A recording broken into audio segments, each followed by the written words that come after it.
लड़के लड़कियां live in relationship दोस्ती के नाम पर, विवाह के नाम पर, फ्यूचर सेटलमेंट के नाम पर करते हैं।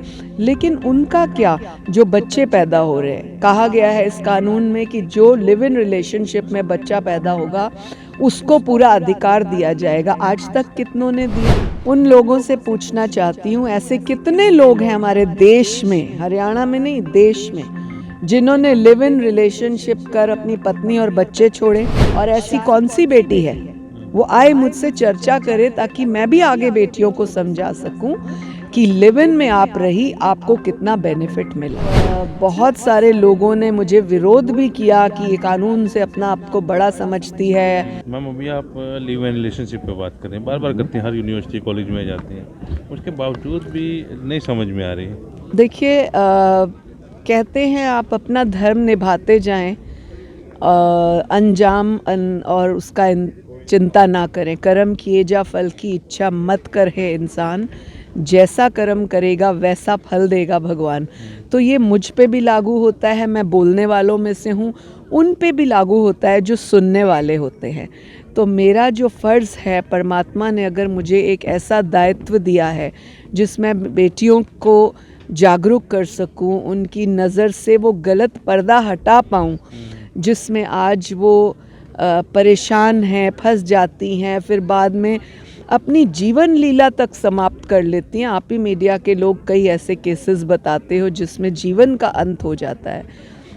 इससे पहले कि बेटियां गलत रास्ते पे जाएं, गलत रिश्तों में जाएं या किसी के बहकावों में आए, मुझे लगता है इन यूनिवर्सिटीज़ के माध्यम से, कॉलेजेस और स्कूल्स के माध्यम से उनको जो है एडुकेट करना, उनको काउंसिल करना बहुत आवश्यक है, जो मैं अपना फ़र्ज़ निभाना चाहती हूँ, निभा रही हूँ। आपको लगता है कि ये कानून ख़त्म नहीं हो जाना चाहिए हरियाणा? देखिए, मैंने तो इस बात को कई मंचों से बोला है और बहुत सारे लोगों ने मुझे विरोध भी किया कि ये कानून से अपना आपको बड़ा समझती है, ऐसा वैसा। पर मुझे लगता है कि मैं अपना कर्म करती रहूं। भगवान कृष्ण भी कहते थे कि आप अपना कर्म करें, उसका फल हम अपने आप देखेंगे।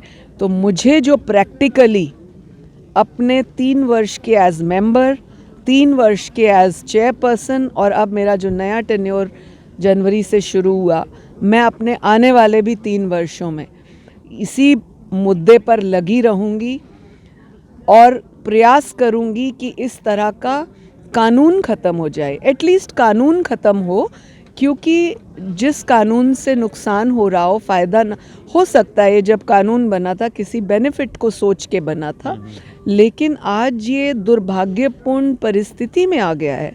लड़के लड़कियां लिव इन रिलेशनशिप दोस्ती के नाम पर, विवाह के नाम पर, फ्यूचर सेटलमेंट के नाम पर करते हैं।